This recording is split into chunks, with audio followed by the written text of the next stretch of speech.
This is a walkthrough of problem 2 on practice exam 1 of module 8 in the book Problem Solving Guide for Mechanics and Thermodynamics.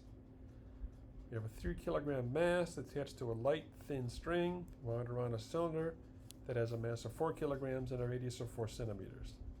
The 3 kilogram mass is released from rest.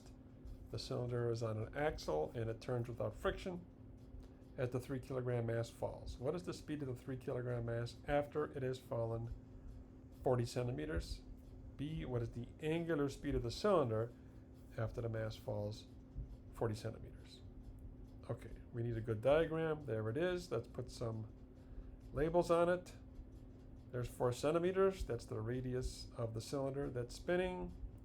It has a mass of 4 kilograms, and the falling mass is 3 kilograms. So 3 kilograms, 4 kilograms, 4 centimeters. This is falling. As it's falling, he spins the cylinder. It falls 40 centimeters. We want to know how fast it's moving and how fast this is spinning. Now we have to think, what's our strategy here?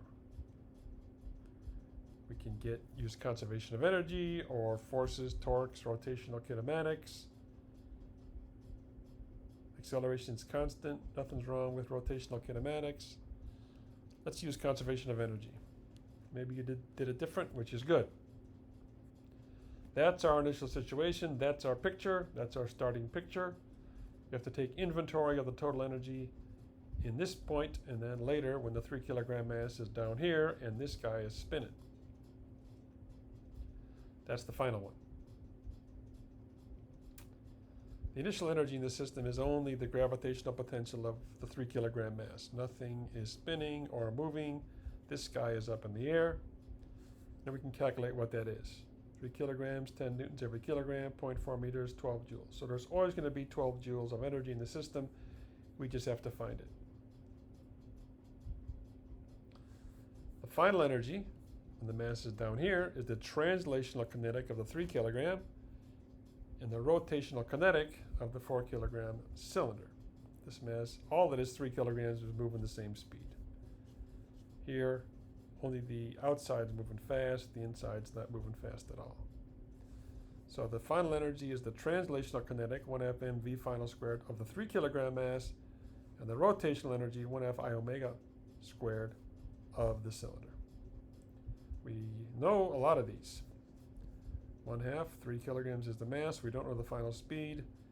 1/2, that's this 1/2, and then it's a cylinder, so the moment of inertia is 1/2 I omega squared, 1/2 I r squared, 1/2 mr squared. The moment of inertia is 1/2 mr squared, and there's the omega final squared. In the square brackets, we have the moment of inertia, which is 1/2 mr squared. All right, I think I'm with the program. We can relate omega f to v final. As long as the rope doesn't slip along as long as this unwinds, there's going to be a direct connection between the speed of this guy and how fast that one's spinning. And it's v is omega r. So we can write by substituting in v over r for omega. It was omega squared. Now we only have one unknown, and that's v final. This reduces to 2.5 kilograms v final squared.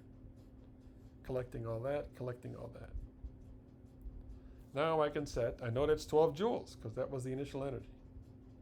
So I can solve for v final. 2.19 meters per second. That's the speed of the 3 kilogram mass. For part B, once we have the speed of the 3 kilogram mass, we can get the rotational speed of the cylinder. We just divide by r. So 2.19 meters per second, it's 0.04 meters, and we get 55 radians per second. That's omega. This thing's spinning 55 radians every second. One cycle's about 6 radians, so that's about 9 radians, 9 cycles per second, 9 times per second. This is spinning around when this is going down at 2.19 meters per second. That's problem 2.